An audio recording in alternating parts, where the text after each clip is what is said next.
Hello, and welcome to episode 13 of the Great Canadian Hockey Podcast.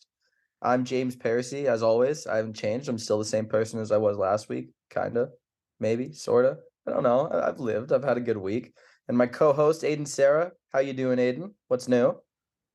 Pretty good. Nothing of note has happened in the last 7+ days. We're doing this on a Tuesday, Wednesday instead of a Sunday, Monday, but that's all good. Midweek pod. Let's go.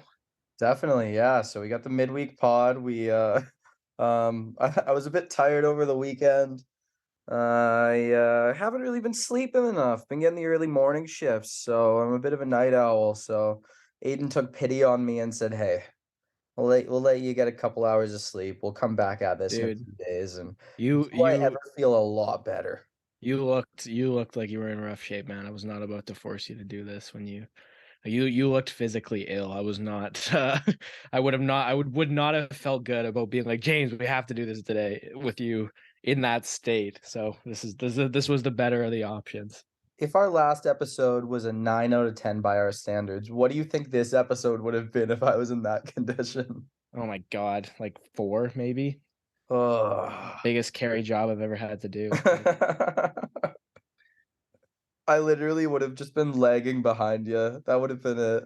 That's all. You talk the entire hour. It's all you. I will nod, I'll grunt, and then we don't release the video, so it would have just been grunting. So we've got a lot of hockey stuff to talk about. There have been some transactions. All-Star weekend happened. There's some junior stuff going on. I am going to absolutely mutilate Aiden later at the end of the episode with our career trajectories game. It's gonna be tough. It's gonna be a lot of editing, um, so we can get his struggle time out. But yeah, without further ado, let's get into some hockey. Big NHL news this past week. Canucks captain Bo Horvat traded to the Islanders, signs an 8x8.5.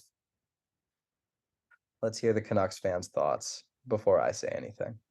As far as the trade goes, I liked it. Like, I kind of been of the mind for the last little while that worst case scenario was that he walks for nothing in the offseason, and because it's the Canucks, I was sort of gearing myself up to have the worst case scenario happen. I really like Atu Ratu for very obvious reasons. I've been a big Anthony Beauvillier fan since before he was even in the NHL. If I'm going to be honest with you, played at the World Juniors in 2016 and looked very good there. He's the kind of player I really like as far as the depth piece goes, because he always, for the New York Islanders, the entire time he's been there, he's really elevated his game in the big moments. He's a huge playoff guy, and a first round pick. And the only thing about this entire thing that I didn't like was that the first round pick was top 12 protected, right? Like, that's kind of unprecedented. You see top 3 protected pretty often, but I thought top 12 protected was maybe a little bit. Vancouver maybe should have done a little bit better than that. At the end of the day, if the Islanders really suck and they get a top 3 pick, they can keep it. But would have been nice to maybe have another chance at a top, maybe fourth, fifth, sixth overall pick from them. Dude, even a tenth overall pick could be a pretty good player. I just thought, like, it's not even top 10 protected. Why 12? What is so significant about the number 12? I really don't get it. Do you? Not really, except for, like for instance, in the 2021 draft, there was a clear like top 9. You know what I mean? There was 9 players in that draft that were so clearly always going to be the top 9. Like, the order might have changed, but those were going to be picks 1 through 9. Maybe the New York Islanders scouting department is under the impression that this draft has a similarly set top 12. That's the only thing I could possibly think of. But even I'm looking at the players in this draft and I'm really thinking, like, the guy that I have on my board at 12, he's not that different from the guy I have on my board at 14, right? Like, it's not as much of a drop off as 2021, where the 9th pick was Dylan Guenther, 10th pick was Tyler Boucher, right? Like, that was that was a pretty steady decline after that selection. I don't think it's like that this time. That's the only thing I could think of. I have nothing else. So on the trade, you look at the pieces coming back. Ratu, I see a lot of people project him as like a very talented third liner. He his entire career in hockey so far, you look back, he was a very, very, very highly regarded prospect at age 15, age 16. Age 17, 18 kinda fell down a bit. We're talking about a guy who was once projected top 3 pick. Um, he was once a number 1 player his age on the planet as Yeah, far he as scouting was. and rankings go. Yeah, pre like the it was a whole year and a bit before his draft. He was the top gun. Yeah, and really good third liner. Like if that's the case, I might be a little bit disappointed. I'm hoping for a top six forward out of Atu Ratu. Like if you look at the difference, and this is just kind of this speaks to something a little bit greater of players thriving in different situations. In 2021, he played 35 games in Karpat in the Finnish league, 3 goals, 6 points in 35 games. Second season, plays the first 6 games with Karpat, gets traded, and on his new team, 40 points in 41 games, right? So this is clearly a guy where if you put him in the right situation, you give him the tools to succeed, he's going to succeed, right? I think for the Vancouver Canucks, the unlocking Atu Ratu's potential is just going to be more so than anything else about putting him in the right position and giving him the tools he needs to succeed. And if the Canucks do that, I really don't see third liner as a ceiling. He can absolutely be a top six forward. The next piece on the list for me, I'm kinda breaking it down piece by piece in the trade, and, Anthony Beauvillier. And as you said, he was a really interesting prospect coming into the NHL. I remember seeing him in the World Juniors thinking, "Damn, this guy does a lot of stuff right. That's cool." Um, the heartbreaker for me is, all over social media after the trade broke. They were showing all the videos of, like, him and Barzal coming into the league together, like, these guys were best friends. Like, they were as close as players get. Like, these guys are gonna be lifelong friends. And, there was the video of, Beauvillier scored the overtime goal against the Lightning to force game 7, I believe it was. And, it was just him coming into the locker room, all the fellas just stoked, him and Barzell together. I feel like if we look back 10 years from now at, this era of New York Islanders, that's gonna be one of the most memorable moments, forcing game 7 of the 3rd round. That is absolutely wild. And if it wasn't game 7 of the 3rd round and I'm wrong here, then whatever, I'll move on from here, but I'm pretty sure that's what it was. And, No, yeah, yeah, I you're bang on. You're bang on. okay, perfect. Yeah, so I think the question is, you look at the wingers that Vancouver has. What is the peak for Anthony Beauvillier in Vancouver? Where is he slotting in right now? What is he going to be here? Because one of my biggest gripes with Vancouver is you have these wing prospects, and I do you even wanna call them prospects anymore in Podkolzin and Hoglander, considering how many games they've played? I like, you have these guys, and they're not really slotting in prominent roles. They're not really relevant even right now, I might say, and they're very talented guys. So, like, what is Beauvillier just gonna restrict them? Is what is he gonna be in this city? I would like to know. I hope he has some kind of major impact because 'cause he'd be a cool player to watch. Yeah, no, and I think for him it's gonna be a lot to do with what Rick Tocchet does with his team next year, right? Like you're already seeing Vasily Podkolzin get called up for the Vancouver Canucks after the trade, right? He had a pretty good first half of the first game. I really mentally checked out, even though Vancouver made a comeback. I really mentally checked out after Jack Hughes made a 4-1 in that game. They forced overtime, and I was still, yeah, it's tough to watch even then. And like as far as Paul Coulson and Hoglander go, I don't think there's anything wrong with competition for places and them fighting for it. I also think Brock Besser and potentially Connor Garland get moved out, right? So I think those wing spots also open up. I think right now you're looking at the depth chart, you're like, oh, there's no top nine spots available for Paul Coulson and Hoglander. But the reality of the situation is that Brock Besser isn't going to be a Vancouver Canuck for much longer. I think Connor Garland has significant trade value because $4.9 million for a top six forward that is never not working hard. It's got to be alluring for somebody, maybe not to make a huge splash on it, but for somebody to take a chance on him. So like as far as what you're saying about him, pushing those guys down the lineup, it's true in the short term, but more changes are coming. Definitely, and then the first round pick, we've already talked at near nauseum about that. Uh, How do you see Horvat on the Islanders? What do you think? I think he's gonna help a lot because at the end of the day, that's what they've been missing, right? They've been missing, and right now he's playing with Matt Barzal, which I thought was a little bit of a weird choice, like Josh Bailey as well on that line. Because to me, when I saw that move, I'm like, oh great, he's the second line center they've been needing, and then their top two centers ostensibly are playing on the same line together. But I think.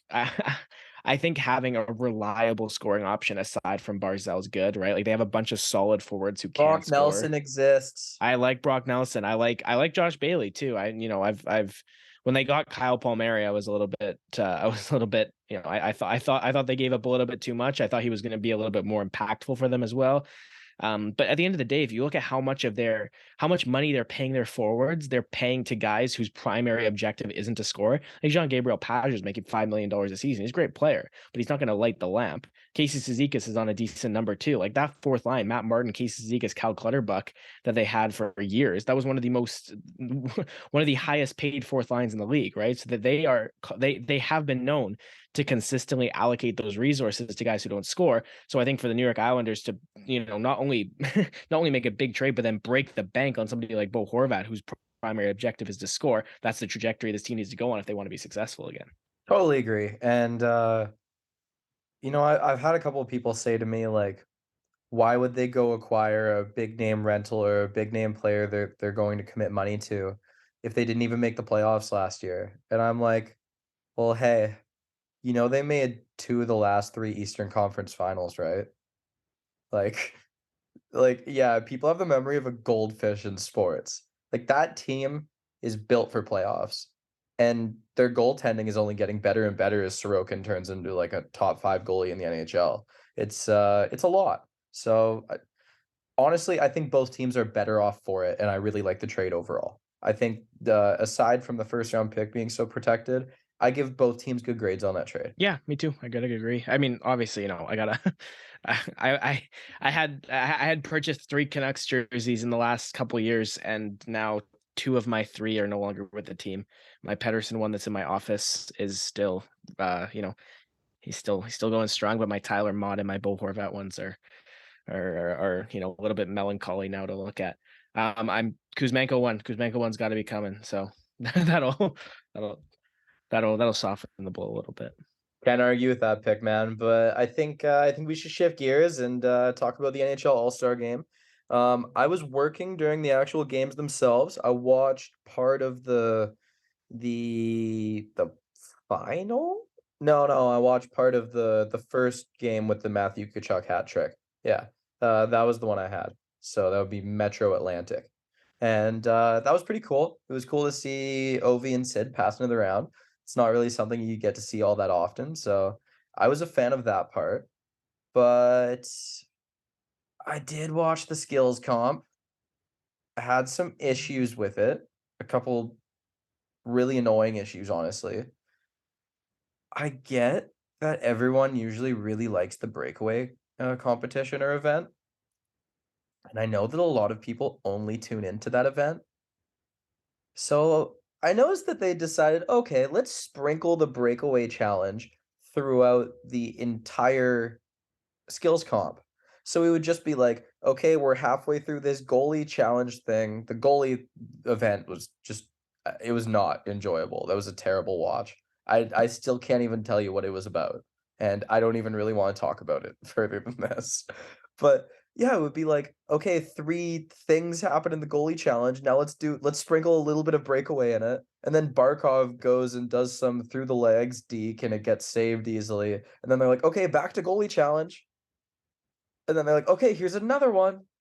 It was just it was really, really odd. I'd say the highlight of the skills comp for me was definitely the accuracy shooting. That one was actually pretty good. I was just like, "Okay, I'm kinda bored." And then McDavid just hits 4 in a row, and I'm like, "Oh, okay. Alright. That's pretty cool."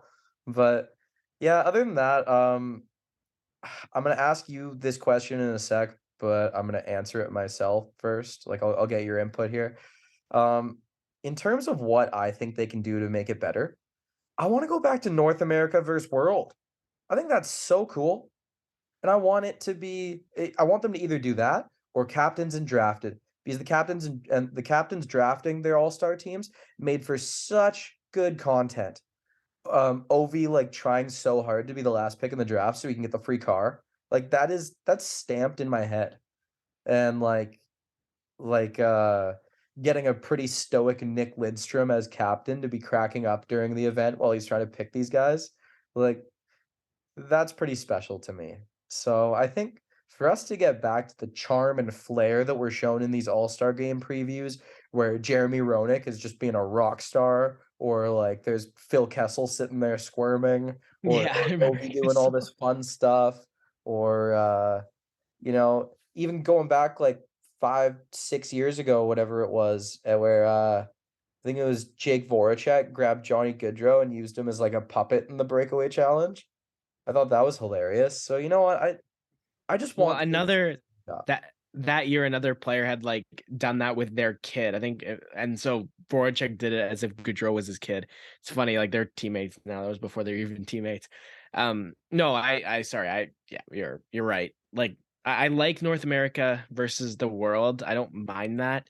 Um, I would probably side with the team captains a little bit more because then that creates almost like a third that creates truly a third day of, like, watchable content, right? Like, the skills competition's one day, the game's the other, but if you have a draft on the Friday, right, and you have all these players together, you have the captains mic'd and everything, and you have them, you have them even making trades or whatever, them cracking up with each other. Like, you have, there's players in the league that I would really love to see do that, right? It's like you said, even the players you don't expect to to be out there having a good time, like a Nick Lidstrom. Like, I do remember that vividly. I remember him doing that. I remember Daniel Alfredson up there as well. Um, Tell me if Ovi and Sid were captains for probably one of their last couple All-Star games ever, and they drafted against each other. Tell me that wouldn't be amazing. I think that would be super cool. I also think something kind of along the lines of, like, longtime teammates, like a Sid and a Gino, or even like brothers, like the Kachucks or the Hugheses. Like, I think that would be really funny. You could have that whole dynamic going of, and then at least then the brothers want to beat each other, right? Like, at least then that's a little fire. Is Team Matthew or Team Brady gonna win? Is Team Quinn or Team Jack gonna win? Right? Like, I think that would be more watchable, right? Um, and then, like you said, like, yeah, there's so many moments where I remember from a kid watching the All-Star game that never gonna happen with this format. And my favorite All-Star game memory of all time is John Scott by by far and bar none, right? And that's the other thing too, is like the second the fans really start engaging and having fun with an All-Star format, the NHL is like, all right, screw that, we're gonna change it, right? Well, and John Scott wasn't even the first one. I don't know if you remember, before John Zemgus Scott. Girgensons. Bingo. The entirety of the country of Latvia voted Zemgus Girgensons into an All-Star game in his rookie year. And he was like he was the top he was the top player voted into that one too. So it's kind of funny. It's kind of funny that, that system fails in the eyes of the NHL a couple times and they scrap it, even though it was clearly, it was the fans were clearly engaged with it, right? And so, I think my trepidation with the All-Star game right now and how it was this weekend was I think less about what it was and more about what it wasn't, right? Like, all these fun All-Star game memories, all these fun things I really was fond of, they're all gone. They're all not a thing anymore. And I think that was more my beef with it was, all these really cool pieces and all like the even as well executed. I'm not going to call it well executed the whole time, but even the parts of this that had been well executed in the past just weren't anymore. And that kind of bummed me out really while I was watching it. Totally, and, I think when they went to 3-on-3, it was needed because we were getting stale. We were getting very stale. I don't even remember what happened at the All-Star game or 2 before we changed to 3-on-3. Like, I couldn't tell you.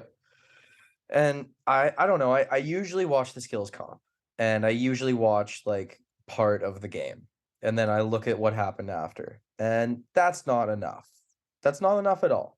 Because you think about all these memories in sports, think about, like, I'm not even a basketball fan, but I've watched the clips from Tracy McGrady at the dunk contest a million times. It just keeps coming up. These are special moments. I've heard the story of Owen Nolan pointing and calling his shot a million times at the All-Star game. Why are we never ending up with moments in our generation of All-Star games that are gonna end up like that? I have no idea. We need to find out how to make it happen. Maybe we need to not force it. Maybe we need to just let them go out and play and make things happen organically. I don't know. But something has to be done to make it that kind of memorable, or we need to just scrap the stupid event altogether and then just have a World Cup of hockey during All-Star break. I don't know. Yeah, I actually think there's a solid case to be made that there is a better use of the All-Star break than the All-Star game, right? And the argument is valid that, oh, it's for the kids and it's for the sponsors, right? But at the end of the day, it's clear sometimes that those players, like how many times has Alexander Ovechkin been disciplined for saying, no, I'm not going to the freaking All-Star game, right? Like you got to make it something that, you know, every hockey fan and the players actually care about, right? And I think, we can talk World Cup of hockey, we can we can go down that rabbit hole, but I do think I do think this time could be better used as well, right? The one thing I will say that was done way better this All-Star game, and this isn't something I'm crediting the NHL for, something I'm crediting the goalies for. The goalies were actually trying during the All-Star game, and I like that. Because there's so many times when it's like, "Oh, it's a 2-on-1," and they just sit there, and then it just goes in. And that was not fun. Like, you wanna see the goalies just no, don't launch yourself post to post and hurt yourself if you don't need to, but, like, get in position, try. And, dude, they were trying.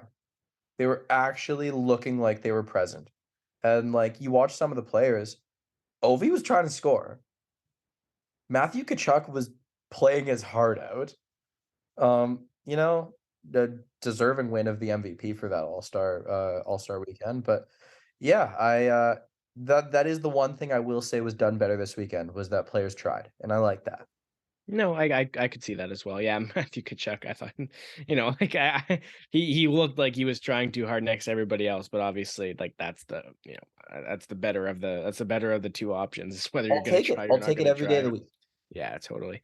Well, yeah, there's better ways. There were positives this weekend, and there were negatives. I do think it being in Toronto next year is going to be interesting because we're going to definitely see how a hockey crazed market reacts to it and how engaged they get with it. Like I thought the crowd in Florida was okay. Um, No one else did. yeah, I mean for Florida, man, are you kidding me? Like Yeah. I expected an empty rink. I expected no interest, and I was with my low expectations, I was like, okay, that's fine. So we'll see how the market of Toronto reacts to it. If it flops in Toronto, there's Dude, Justin major Bieber's changes playing. coming. Justin Bieber's playing. It's not gonna flop. It's not possible. Yeah, People are gonna that's stay in the rink just for that. yeah, that's fair. That's fair. Alright, well, I feel like we've hit the All-Star game at from every angle. Did we miss anything at all? Nothing Nothing beyond the fact that I do really miss watching things like Alexander Ovechkin sit there with his sign, like, "I need a car." That was so funny. I want that back. I want that back. Me too, me too, and you know what players from this generation are gonna take that mantle and be that fun-loving guy that's gonna give us those memories. That's the cool thing, that's what I look forward to. So moving on, just briefly going over it, Jamie Benn's hit 1,000 games now? Another guy. Yeah, yeah, 1,000 games for the guy, for the Victoria, BC native. Um, Someone who I very clearly remember coming into the NHL and someone who's making me feel very old. I don't know about you, but he's someone I remember being young. So it's the players that you see go through their entire careers in your time watching hockey that make you feel old. Because once they're the grizzled veteran and they're not the young guy that you hear stories about and the sick like power forward sniper combo that's your on your dream franchise team that you're trying to acquire.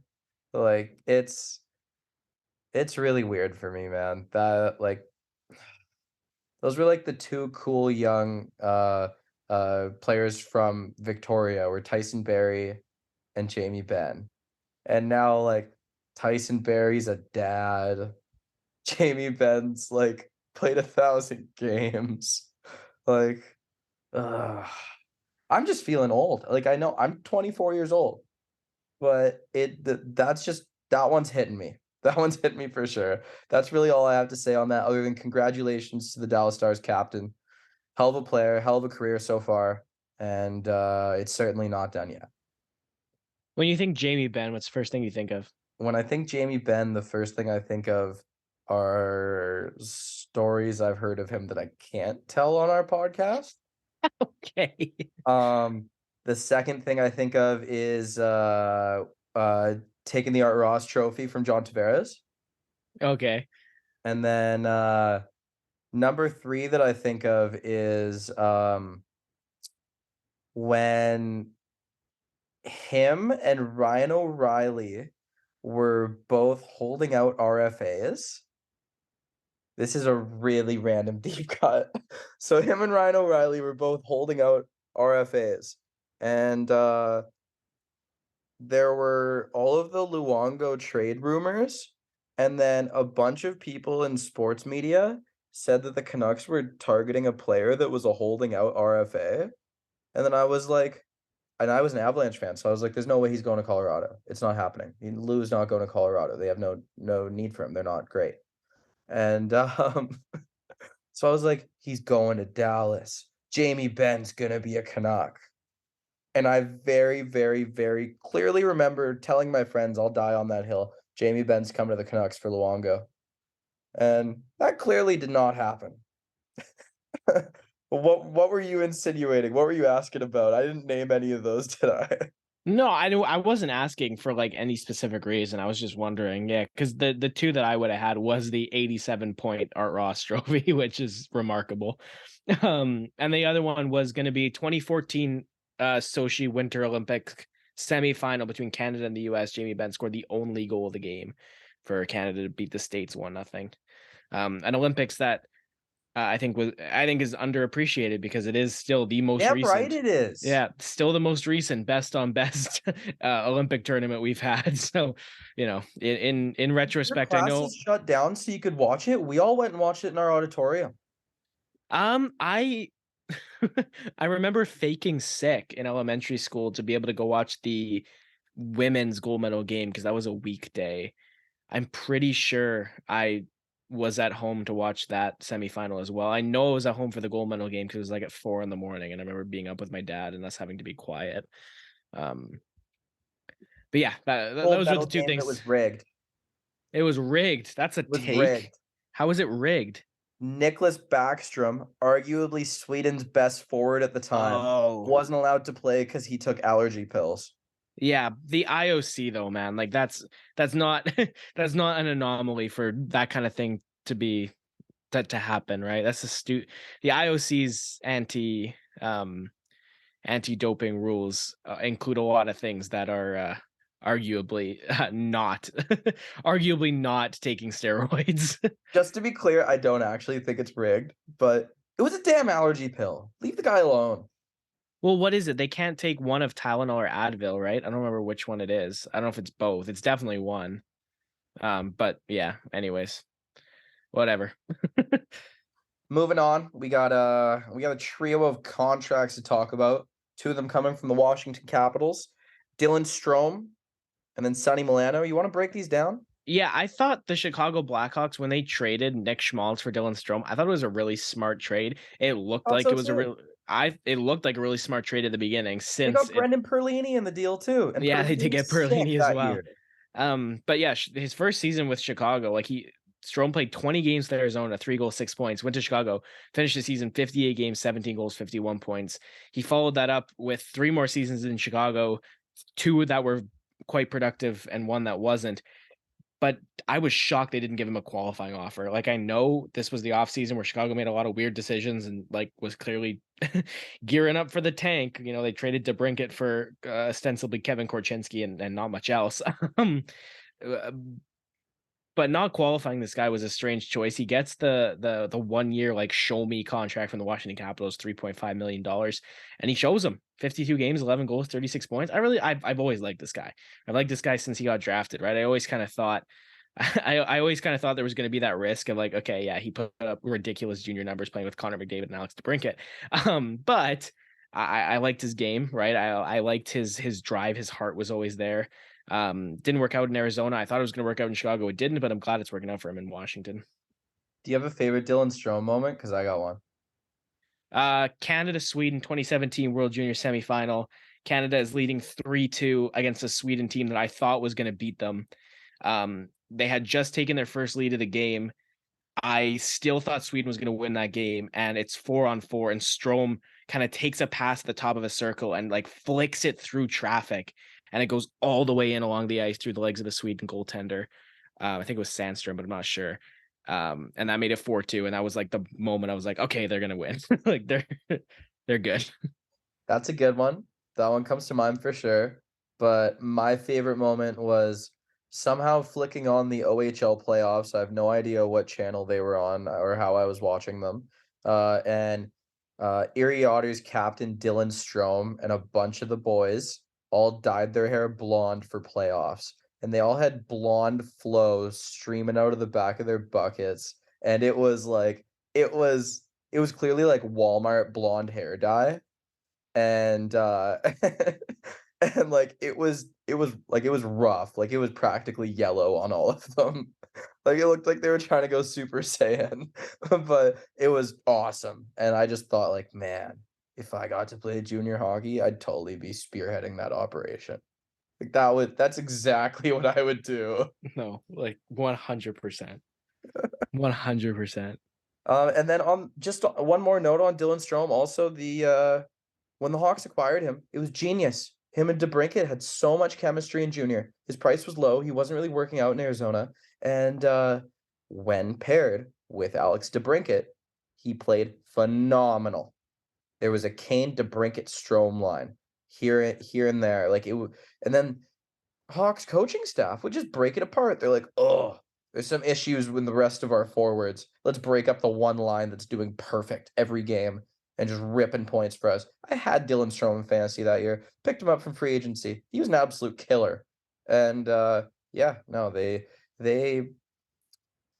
I don't like talking smack about management, but they horribly mishandled Dylan Strome. They had a practically a not a freebie because Nick Schmaltz is a good player, but they had a they had a gem there that they just didn't use properly, and I will always remember that. And it's it wasn't I think the worst thing you can do with a player is lose him to free agency as an RFA by not giving him a qualifying offer, right? Like I don't know, that was silly. Trade his rights for a fifth rounder. I don't care. Well, yeah, even then, and if you know you're not gonna like him, trade him at the deadline. Chicago wasn't making the playoffs. You know, Max Domi got traded to Carolina, from Columbus, and you can't tell me a playoff team wouldn't love to add Dylan Strome as like somebody as a power play specialist for your second unit, right? Somebody to play on your third line who can get that bottom six goal when you need it. Anyways, speaking of show me contracts in the Washington Capitals, though, Sonny Milano got a league min deal from Washington near the start of the season. You will remember the whole Milano saga of nobody seemingly wanting him, despite 14 goals and 34 points in 66 games and a lot of chemistry with Trevor Zegras on the Ducks last year. But 8 goals, 14 assists, 22 points in 40 games for Milano has earned him 2 years, 1.9 a season. I don't mind this guy as a player. It did seem like there were some glaring personal problems that prevented him from getting a contract in the offseason, but I always respect players who, sign a contract like Milano did, like a league minimum kind of, here, I'll show you what I got and then prove it, right? Because at the end of the day, there is a legitimate possibility that there was more money on the table for him if he went to a European league, right? But he's like, no, I want to stay in the NHL. I'm going to take less money. I'm going to prove it. I'm going to get more money in my next contract. He did, so I got to respect that. Does he have the best hockey name in hockey? Sonny Milano. Come on. It's close. It's close. I love Russian names though, right? Like to me, I really like Russian hockey. Like I love like the Canucks. I love all three of the Canucks' Russian names. Like I love Ilya Mikheyev, I love Andrei Kuzmenko, and I love Vasily Podkolzin, right? When I think like fun hockey names, to me, like they're always more European. But Sonny Milano, as far as if we're talking North American names, I think Sonny Milano is a top 3 shoe in. 100%, 100%. I can't name 3 better North American hockey names. I definitely get what you mean because, like, when I hear Sergey Fedorov, I'm like, "Okay, that's cool. That Yeah. name demands attention." Ilya But yeah, Kovalchuk. Ilya Kovalchuk was oh, always one of my favorites. well, Kovalchuk was just one of my favorite players, period. Like, I love that guy. The Bulldogs have a player named Alexei Trishchuk. He is one of my favorite names on the team as well. I like that, I like that. Yeah, I guess, not much more to say on Milano other than I'm happy he landed and I'm happy he found a home. Typically, from what I can tell, players really like playing in Washington. They have a good room always under Ovi, like, all these guys are usually pretty tight, pretty fun-loving guys, and, they all wanna stay there. Like, you see a lot of guys sign, like, an extra 3-year deal, whereas they might get more money on a 1 year or longer term elsewhere, but they stick around. You see them stick around, and It's usually forwards too, right? Like, it's the yeah, forwards that love playing in Washington. The only exception really has been Anthony Mantha, right? That's the only one I can think of a forward going to Washington and not, like, succeeding. Like, Connor Sherry, was great in Pittsburgh, not great in Buffalo, but kinda had a career resurgence again in Washington. totally. Um, Dylan Strome's an example, obviously. Marcus Johansson is back in Washington, right? He's kinda made the rounds, and he's a Capital again now. Canucks legend Nick Dowd, obviously, too, is having a really good year. Like, Nick, if you told me Nick Dowd was going to be scoring at nearly a 20 goal pace on a team, I wouldn't have believed you when he was playing in Vancouver, but here we are. Do you remember that meme that was, of Jim Benning, being and it was, like, the LA Kings on the other line, and they're like, "Yeah, we'll trade you Doughty." And he's like, "What? Doughty? I'll take him." And then Nick Dowd shows up at the door, he's like, "Hey, I'm here." And he's like, "Oh." That that pretty much encapsulates everybody's confidence with Jim Benning as a general manager, though, to be fair. Although Alright. I remember that trade, I saw memes on the other side of the coin where it was like the LA GM picking up the phone and hearing like, "We'll give you we'll give you Subban for Dowd," and like it's like, "Oh, Subban." It was Jordan, obviously, but Alright, well, now to the bigger fish of the 3 contracts, Dylan Cousins. Big deal. Let's hear what you gotta say.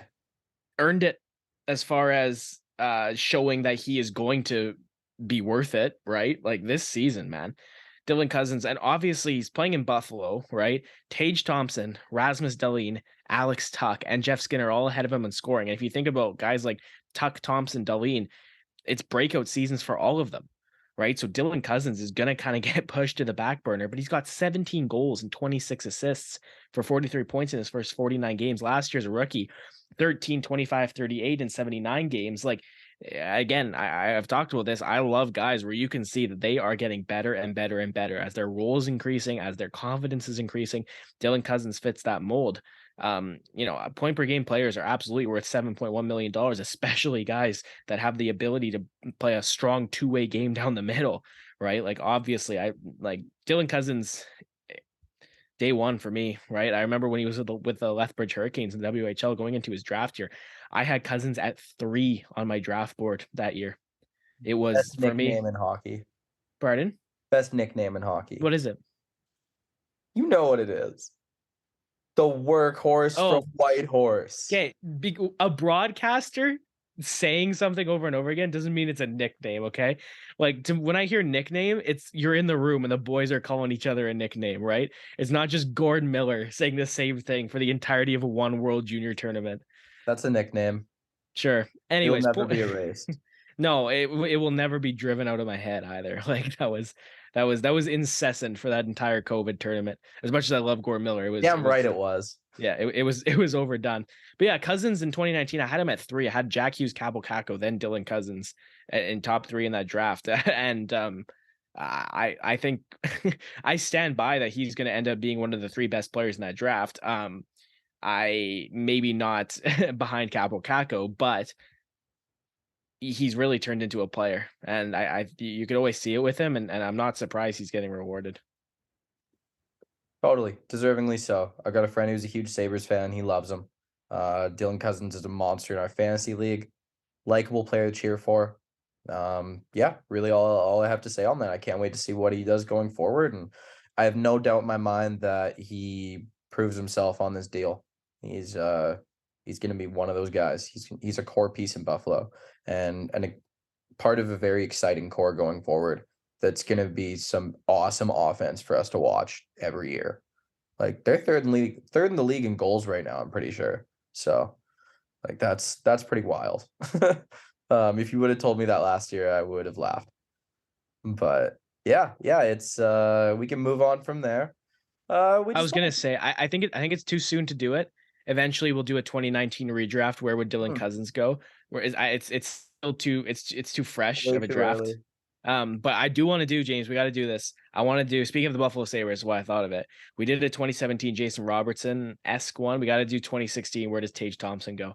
Especially after the season he's having. But that's something for another day. Let us indeed move on, because I know we want to talk about one Mr. Jacob Trouba. Yeah, and you really put some emphasis into that Trouba. That was 3 syllables. I have no idea how you managed to get a 3rd syllable in Trouba, and I just wanna give you props for that. I wanna recognize the effort you put into saying that guy's name. Man, I'm a play-by-play broadcaster. My entire job is finding fun ways to say players' names. Okay, alright, toot your own horn. Fair, you deserve it, definitely. Um, yeah, we wanna talk about Jacob Trouba because this guy probably has the most thunderous clean checks in the league right now. I'd like to say, at least. Like, he has big hits. They're not always clean, but for the most part, he's rocking people with big clean hits. He'll hit hit 'em in open ice, he'll catch people with their heads down, and you know what? Hate to say it, it's a contact sport. I don't like brain injuries, I don't like head injuries, I don't like big injuries, but you do have to keep your head up when he's on the ice. That's part of hockey. There are going to be players in hockey that are like that. And the Rangers and the Flames played each other recently. Jacob Trouba made not 1, not 2, but 3 massive hits. He had to fight twice, and that is just ridiculous. I remember in NHL where, maybe there's a scrum after a big hit. Maybe there is a fight after a big hit, but not every time a player makes a big hit. It doesn't have to happen every single time. Jacob Trouba shouldn't have to go sit in the box for 5 minutes every time he makes a big hit because someone's like, "Oh, I have to fight him because this is the only big hit I've seen." I don't get it. No, I don't one understand. 100%. And like, obviously the game changes. Um, YouTube has a bunch, right? If you want to watch, go watch like a game from 10 years ago, right? And look how many hits of that magnitude are thrown on every game. I think you're right. Jacob Trouba, some of his hits, I haven't, like Sidney Crosby playoffs last season. That elbow was up. That elbow was up. And I think You're right, you're right. principal point of contact was ahead. That's not okay. But like, yeah, like you said, all 3 of those hits against the Calgary Flames, they were all clean. Like, he hits Dylan Dubé straight in the chest. Nazem Kadri's cutting to the middle of the ice. Trouba doesn't target the head, right? That's not the principal point of contact. He hits him hard, he hits him clean. It's not charging, it's not interference. And then the one on Lucic in the neutral zone, likewise, it's just not a penalty. But That you know must what I feel good rocking a guy as big as Lucic. That must feel sick. totally Well, and you know what I really, really liked in that game, and I think if we're asking for what the answer to having guys shouldn't have to fight every time they throw a clean hit that's just a big hit. I think the answer is what happened in that Flames Rangers game, because if you look at the penalties that ended up ended up happening, um, whenever the instances in which Trouba ended up having to fight, he drew penalties for his team. The Rangers ended up on the power play like they should.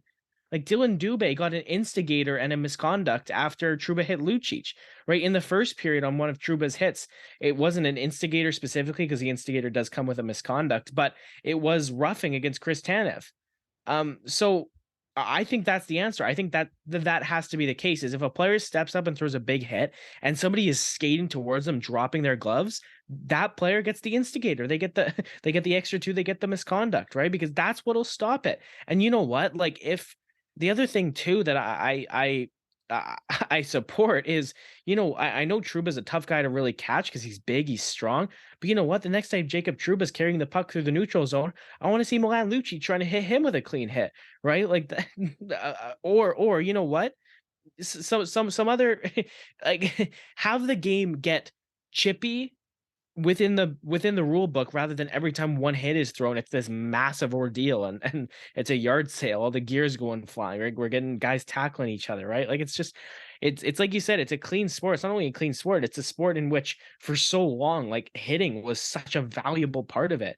And I understand the game's changing, but that doesn't mean the game changing isn't making these hits dirty. They're just not dirty. Like Andreas Athanasiou at the beginning of the season got like lit up by Jacob Trouba because he's skating through the neutral zone with his head in his freaking skates. It's like, buddy, pick your head up, right? I'm not saying I'm not saying that every time a guy's head is down, you have the you have the right to try and knock their head off. But Athanasiou, that was a clean hit. Jacob Trouba didn't target the head. He just tried to hit the guy that was carrying the puck through the neutral zone, and Athanasiou's going after him for it. It's like yeah, I completely agree with you. Like we have to just go back to what this game really is, and that's a huge part of it. Good rant. I like that rant. Do you take a breath for a sec? That was a lot. That was a lot of words that I didn't see you breathe once. I'm just happy. I'm glad we're talking about it because I wanted to talk about it when that Rangers Chicago game happened, where I think they played twice in quick succession, and he had one big hit, I think, on Domi, and then one big hit on Athanasiou the next time, and Athanasiou went off for it. We might have touched on it briefly. I wanted to talk about it more, but yeah, at the end of the day, like guys getting hurt, never a good thing, right? But if you punish the dirty hits with the supplemental discipline and you punish the instigators after clean hits with penalties, you're going to get the NHL you want to get. That's my opinion. 100% agree. I can't even play the other side on that one if I tried. I can't add a nice storyline, a nice little argument for us. That's it is what it is. That's if we get away from this too far, we're going to get further away from the great qualities of the game of hockey, and none of us want that. Honestly, I don't even think the people that wanted fighting out of the game want that. Like, no. It's if Jacob Trouba wants to hit people cleanly, let him do it. Just let him do it. That's really all I have to say on the matter. One more topic before we head off to junior. I just noticed this tonight, and well, I noticed it last night as well. Just because last night was our first round of games back from the All-Star break. We're getting a lot of overtime games. I'm really, really liking this. And so last night, which is Monday, just because we're recording this podcast on a Tuesday night. Well, I guess it's Wednesday early morning now. But yeah, so Monday night, Calgary, New York, Rangers that is, went to overtime. Vancouver, New Jersey went to overtime. Dallas, Anaheim, overtime and then shootout. Tonight, which is Tuesday night, Colorado, Pittsburgh went to overtime. San Jose, Tampa went to overtime. Anaheim, Chicago went to overtime.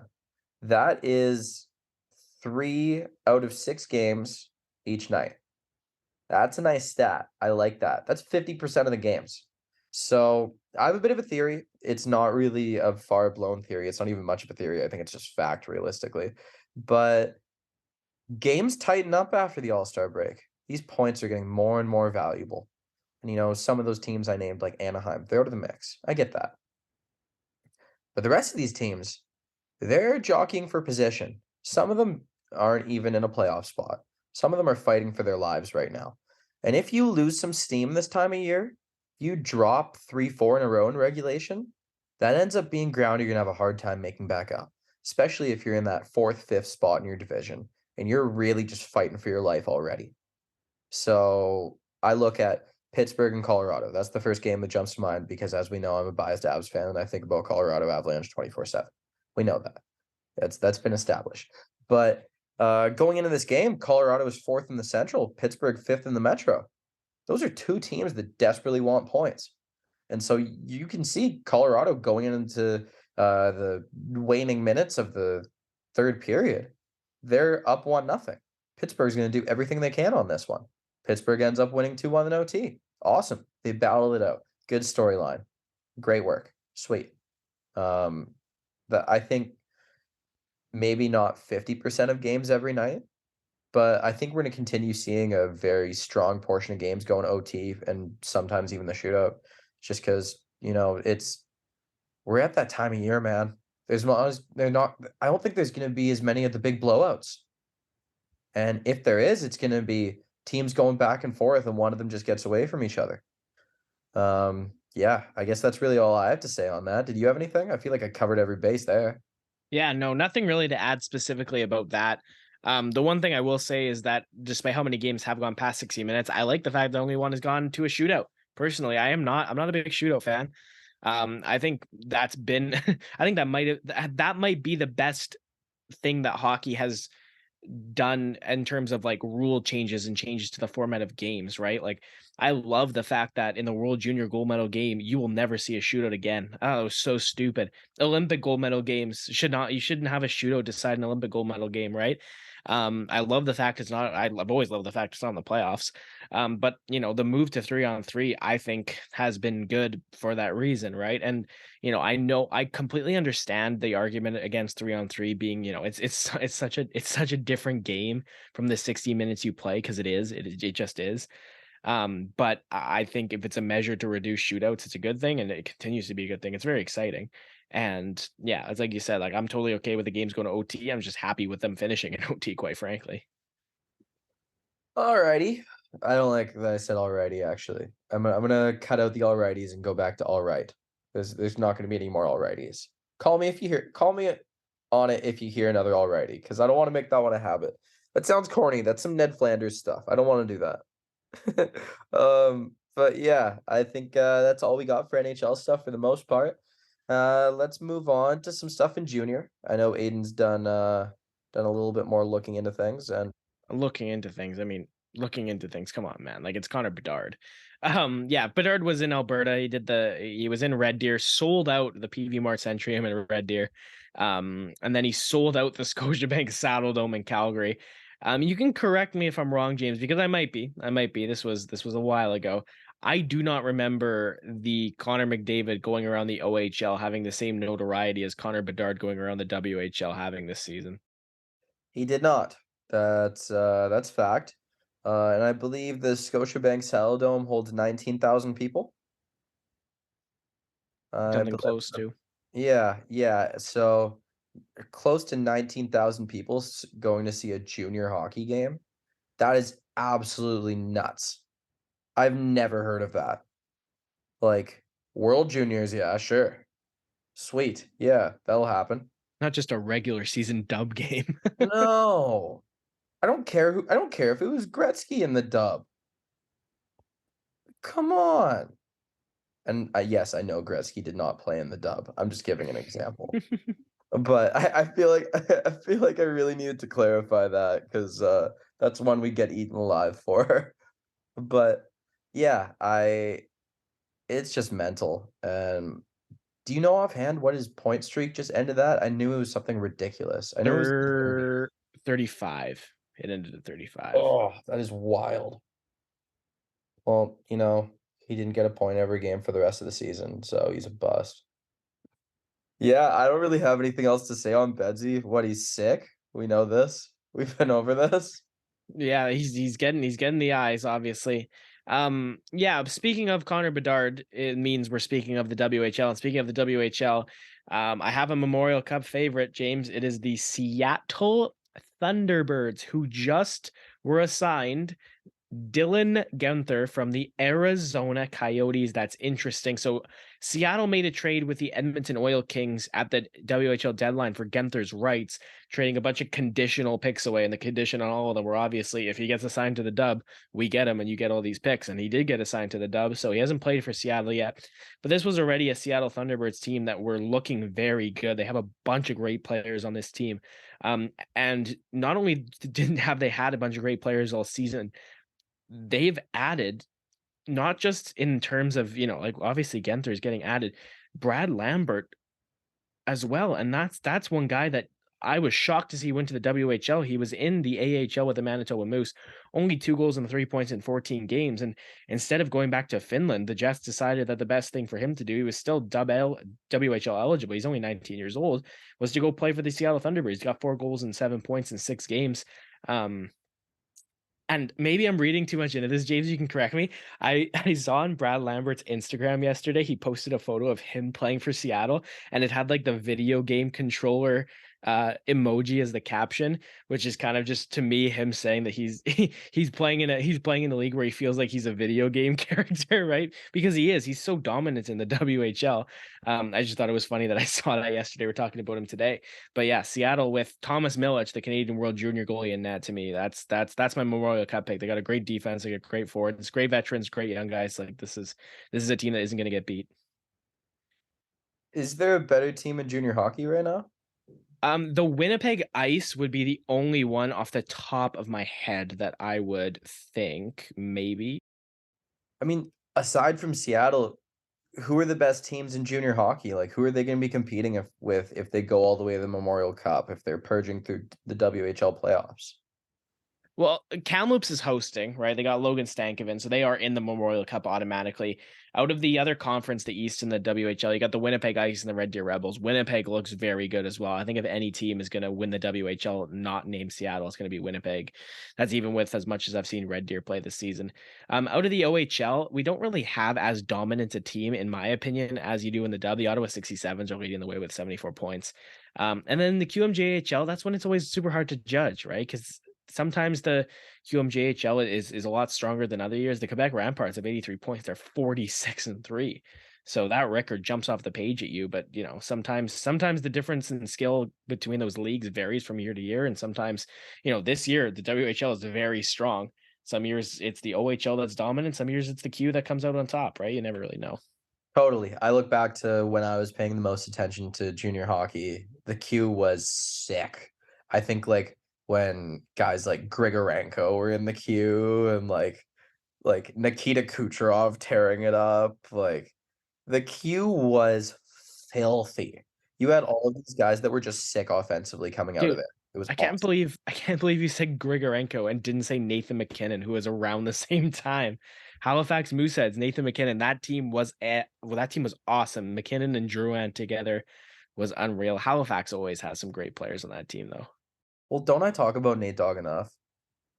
Yeah, I know, but you picked you picked a guy like Grigorenko out of that era. That was just it was like, come on, man, give your How boy the often light. are we gonna talk about Mikhail Grigorenko? I'm taking my chance to bring that guy up.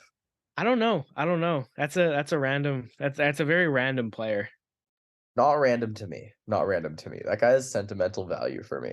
You know, actually, really quick, funny sidebar story. My friend who's the huge Sabres fan that I've brought up many times, he found the Instagram account that Mikhail Grigorenko and his girlfriend share right after Grigorenko was drafted and was playing his first season in Buffalo. And he sent him like a DM of his Grigorenko jersey or something. He's like, "Let's go, Grigo. Huge Sabres fan. Can't wait to see you in a Sabres jersey." And Grigorenko replied, and they like had a quick little conversation. And it was like a private account with like 70 followers or something. That's really funny. Really random too. Like Yeah. we had to come up with some topic that had Grigorenko in it for that to come up. So, Well, I do remember that Grigorenko was involved in the trade that sent Ryan O'Reilly away from the Colorado Avalanche to the Buffalo Sabres. oh, that brings up a point that I was gonna mention when we were talking about the Horvat trade. Oh my god. I totally got way off kilter there. Like, I'm getting some hockey vertigo right now. Are This is we why. like are we throwing it back to like the first thing we talked about in this episode? Yeah, yeah, just very quickly, Okay. you said that, after I said that Ratu, a lot of people are saying really good third line center, and one of the pieces that came back in the Ryan O'Reilly trade to Buffalo was JT Compher.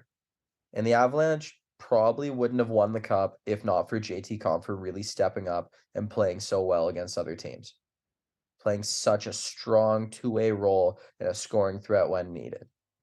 And when you can just have that relatively cheap, very talented third liner on your team who anchors a line, that is an invaluable piece. Just a instrumental piece to a cup winning team's success. So you know what? Games played and a good role, that stuff does matter. None of those other pieces from the Ryan O'Reilly trade to the Sabres are still on the Avs. Zadorov traded for Brandon Saad. Saad leaves. Grigorenko goes to the K. Done. That's it. There was another draft pick that turned into nothing. JT Compher still there, still an instrumental player to the team's success. Yeah, and then he's having a good year too. Of course, Colorado's been banged up, so him stepping up's been a really way. He's got 30 points already. Like he stepped up in a big way. All right. I was actually gonna like rush to get to the trivia, so you don't get to say your stupid thing, but I don't want to take that away from I you. get to say my stupid thing. There's no Go. podcast without my stupid thing. All right. Without further ado, it's not the great Canadian hockey podcast without a couple great games to play. I kind of want to get like a little Tony the Tiger, like a great, like that kind of thing. No, no, I shouldn't do that. Okay, I won't do that. And that is Tony the Tiger, isn't it? Frosted Flakes. Okay, good. I'm glad I didn't flub that. All right. Well, as promised earlier in the pod, I came up with three players. One of them came across my mind when we were doing the last episode, but I came up with three players, and I want to make Aidan suffer a bit. He's either gonna fly through these or he's gonna struggle with all of them. I don't really think there's an in between. And so yeah, if you haven't guessed, we are doing player career trajectories. And I think a fun thing for us to bring up would be if you're listening along and you're not driving, even if you're driving and you want to go park, you're not in a hurry to get somewhere, pull over, stop doing what you're doing, and after I ask Aiden, after he asks me, pull out your hockey DB, pause the pod, see what you can do, see if you can come up with it. And like if you manage to get it quick and you got it faster than we did, leave a review on our pod with a comment saying that you did better than one of us and you dunked on us. I'm happy to hear it. I'm happy to see it. And it's not just because reviews and comments get the pod's optics up and make more eyes get on it. It's not just because of that, I promise. But yeah, I haven't asked anyone to comment or review yet. So let's yeah, I'm gonna put that out there. And then it makes it a fun game for you guys to play with us as well. A little more interactive. But anyway, without further ado, we're going to the first player on our list. And I kind of struggled if I want the first or second player, but like I was struggling with the order of this. But player number one, his career stretched from 2001 to 2018. This player played for the Colorado Avalanche, the Carolina Hurricanes, the Chicago Blackhawks, the Phoenix Coyotes, the Tampa Bay Lightning, the Phoenix Coyotes again, the Vancouver Canucks, the Arizona Coyotes, and the Florida Panthers. Aiden kind of looked for a sec, like he had something, and then I said Canucks, and he was just like, "What?" I don't know. I kind of thought this is gonna be the easy one for him. He's gonna really get this, but we'll see. We'll see what he's got. Do you have any ideas so far? No, because I just like I'm trying to figure out because when you said Colorado, Carolina, Chicago, Phoenix, I had and even Tampa, like I had somebody in mind and then it was gone. I still think I do. It's Radim Verbata, right? Redeem the Dream Verbata. That's the Yeah. guy. I thought Ray Whitney at first, and you No. said and then yeah, because he started that the order like a lot of those teams check boxes for Ray Whitney, it's just the wrong order. And then I was like, oh, he's gonna say Dallas after Tampa, and it's Ray Whitney, and then there was Vancouver all of a sudden. Very much took me off guard. But yeah, it is, Uh, yeah. yeah, and dare I say the second best line mate the Sedin's ever had? Oh man, that's tough. You had Anson Carter. Don't forget Anson Carter, man. He had a ridiculous season with the Sedins in the early 2000s. Um, that's tough, James. That's tough. As far as production goes, I can't really. Like, he had that one season where he was sick. He was nuts. Well, you can't fault Louis Eriksson. I mean, yeah, King Louis, empty net assassin. All right, well, player number 2. This player's career stretched from 2001 to 2012. Career goes Vancouver Canucks, Florida Panthers, Phoenix Coyotes, Boston Bruins, Ottawa Senators, Dallas Stars, New York Rangers, Montreal Canadiens, Ottawa Senators. Big mishmash of teams. This player has a very, very clear memory in my head from a very memorable time of my life watching hockey. Very memorable. And after you guess and get it right, because you will, I think, I hope, I'm gonna tell that memory because it's a special one. Do do do do do do do do. It's like an insert theme music here. Like one day we're gonna have some sick theme music for these games. One day it's gonna happen. Do you have any idea so far? I keep having guys kind of cycle through, and then boxes don't get checked. So not as of yet. Not as of yet. I know a few people who, if they follow suit, they're gonna get this one before you. They're gonna do it. But also, they all have like 4 years on you. Yeah, it is. It is these ones where it's like a 2012 retiree. Like, man, need I remind you how old I was in 2012? No, no. Well, I think it's about that time. No, I got it. I hate Got you. it? It's Alex Ald. How'd you get it? I don't even know. I no, you know how I got it? I thought I thought like I was thinking Matt Cook. I was running through Matt Cook, Ed Jovanovski from that era of Canucks, right? Because that was that Canucks team, and on that around that era of Canucks team was Anson Carter, and literally James, it was the connection of Anson Carter being on TV and Alex Ald also being on TV for Sportsnet for a while. I was like, oh my god, it's Alex Ald. So I was thinking of ex Wow. Canucks on broadcast. That's literally how I got there. That was You nuts. literally just like climbed a ladder and each Yeah, rung got you closer to it. I like that. I like that. yeah.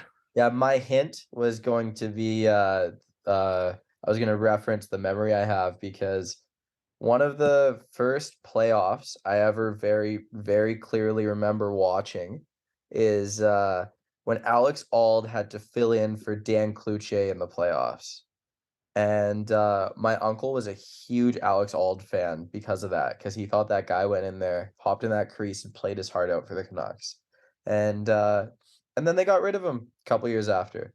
And I remember he was thinking like, "Oh, this guy's gonna end up being our starting goalie." But no, he was a career backup. He did play 43 games for the Sens one year and 67 for the Canucks the one year. But like, I don't know. It just he just wasn't the guy. He wasn't it. But that's all good. Um, moving on to number 3. Number 3. Okay. This player's career stretched from 1992 to 2013. Honestly, I think you're gonna get this one right away. Career goes New York Rangers, Pittsburgh Penguins, New York Rangers, Montreal Canadiens, Ottawa Senators, Pittsburgh Penguins, Florida Panthers. I would get this one instantly, like in a heartbeat. My heart might skip a beat, in fact. I feel like I have the guy. It's Who do you think it is? You're always welcome to guess again. well, Have we I'm established that rule? Like we're allowed how many guesses are we allowed? I have kind of been giving you like two when you're like, oh, is it this guy? I'm like, no, and then you say, oh, is it this guy? Then I'm like, no, it's this guy, right? Like Yeah, I've just kind of been giving you two because even just because I think that kind of sounds better yeah. than going on. Oh, I'm stupid. Dude, my uncle So easy. forever. My uncle's a huge Habs fan. Forever, Oh yeah. forever. His own. I think his only Montreal Canadiens jersey that he still owns and wears regularly that isn't like in a box in his basement is an Alexei Kovalev jersey, and that's how that hit me. Nice. Yeah, Yeah, Nice. it was tough because I'm trying to think the 12-13 Panthers, right? Like, because that's the most recent team. That's the one I would remember the most, and that's why I was like, it's not like Brian Campbell, it's not Upshaw, it's not Fleischman. All those guys were too young. But Kovalev, yeah, yeah, Rangers, Pittsburgh Rangers. It was funny enough. It wasn't. It wasn't the two stints in New York or Pittsburgh. It was just sheerly the Montreal Canadiens. Yeah. So Yeah, it wasn't the actually, Stanley Cup in Pittsburgh in his no. second sorry, with the Rangers in his second year. It wasn't like the fact that, going from New York to the Rangers, he was viewed by all his teammates as probably, like, one of the most pure talented guys they ever played with. Like, that guy was an absolute stud. You ever hear all the interviews where people are talking about playing with Kovalev? And he could, on one knee from center ice, hit the crossbar with like 50 pucks in a row. I Can you haven't. I imagine that? haven't. That's nuts. That is nuts. I did not know that. And then one time when he was with Pittsburgh, I believe, I have no idea which year, but someone it was like first or second round of playoffs, and Kovalev was very cold. And um, a coach from the other team or something like that said, "Oh, well, we're succeeding because we're neutralizing Kovalev's line." And Kovalev was always kind of looked at, from what I've heard, as a guy who had another gear who didn't access it all the time. And the next game, he has like 3 points, game-winning goal, and then like the headlines like, "We woke up Kovalev."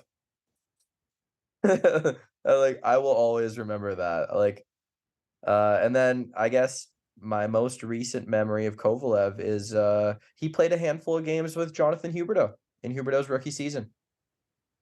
That was Kovalev's last year in the NHL.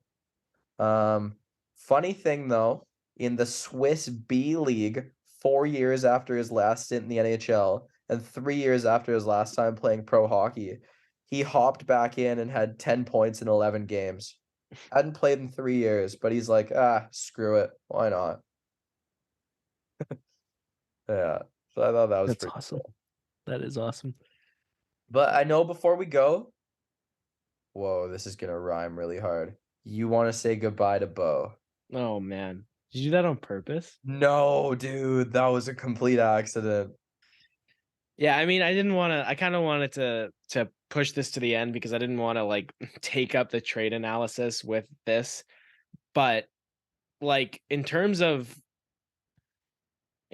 guys getting traded off the Canucks, like obviously I was younger when some of my other favorite guys got dealt.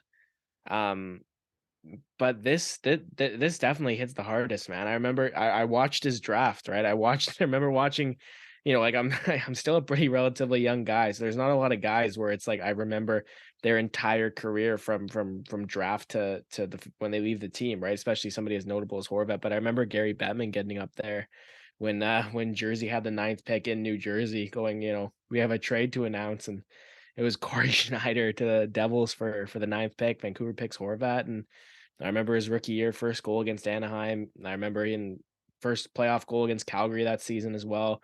The 2020 playoffs where he had 10 goals in 17 games and just highlight reel after highlight reel, just always coming in clutch for Vancouver, scored in overtime against St. Louis. Like, he had the C on his jersey. He was my pick to have the C from the second maybe his second season in the league. I knew he was going to be the guy to succeed Henrik. And yeah, I loved him. He was awesome, and I really hope he succeeds in New York, right? Like the the logical part of me is happy with the trade. It's, I knew with the Canucks cap situation, the contract wasn't going to make sense. It wasn't going to work, but the fact that Vancouver got the return they did was a good thing. It's really sad to see him go. So, thanks so much, Bo. Loved it. I'm gonna read, the headline at the top of the score from tonight, and, I just wanna hear your reaction. Horvat salutes Islanders fans. "I don't think my name's ever been chanted louder." How does that make you feel? Uh, you know what? My response to that is the time in which it would have in Vancouver was they were playing behind closed doors, but I guarantee you it would have been very loud in the city, during those 2020 playoffs when he was just absolutely dummying the entirety of the St. Louis Blues.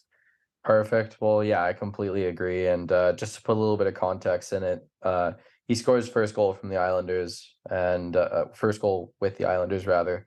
And the fans at UBS Arena, the Islanders' new rink, which I've heard a lot of mixed reviews about. Um, they gave him a standing ovation and chanted his name. I think that's pretty cool for I haven't really heard of that happening to a player who just got to a team. I've never really heard that before. So I think that's pretty cool, pretty special, and I I am not a diehard Canucks fan. I live in the city of Vancouver. I like watching them play. I love hockey in general. If I lived in Columbus, I'd go watch them play all the time, you know? Like I just want to go watch pro hockey. But as you guys know, I love the storylines. And damn, did this city ever love Bo Horvat? You know how many people on my social media were just sharing the post of him getting traded with crying emojis? And he meant a hell of a lot to not just the city of Vancouver, but for people who don't know, most of the province of BC rallies behind the Canucks. Like it's Vancouver's team, but it's really BC's team. You know, like they hit a very wide radius of people. I'm from a small town on Vancouver Island. It's mostly Canucks fans. Like it's well, not maybe not like maybe not all, but because everybody likes to play the other side and be a fan of something else. I ended up being that way as well, but you know, a lot of people in this province really cheer for the Canucks, and through that, they really cheered for Bo Horvat. I'll never forget when do you remember the little piece of media that came out when he made the team? Yes. They showed him all of his mistakes and all of Yeah. these things, and it was like and he's sitting there thinking he's gonna get sent down. And then I'm paraphrasing here, but they said, "But you earned your spot. You belong here." And he never looked back. What a hell of a player Bo Horvat was for this city and a hell of a player in this league. And you and I have said it before. We're both fans of 32 Thoughts. Jeff Merrick said it before. Bo Horvat is the kind of player you're going to win a cup with. People said the same thing about Ryan O'Reilly. And I think very comparable return for the player, very comparable package.